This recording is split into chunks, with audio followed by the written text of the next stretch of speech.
একই সঙ্গে ধন্যবাদ জানাই যে সার্ভিসকে সেইখানে এখন উপস্থিত থাকার জন্য এবং এই গণতন্ত্র চর্চা এটাকে যে ধরে রাখার যে একটা চেষ্টা শুরুতেই কিন্তু আলহামদুলিল্লাহ আমরা একটা খুব ভালো একটা শুরু করতে পারলাম।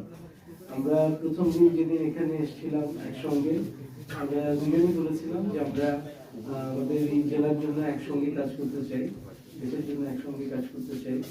ইনশাআল্লাহ আমাদের এই চেষ্টাটা সবসময় অব্যাহত থাকবে।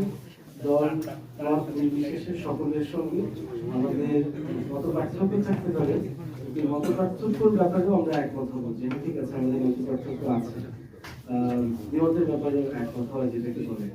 তো এইটুকু বলে আমি বলতে চাই যে আমরা সবাই মিলে আগামী একসঙ্গে কাজ করবো এবং চেষ্টা করবো আমাদের এই জেলার জন্য কাজ করতে।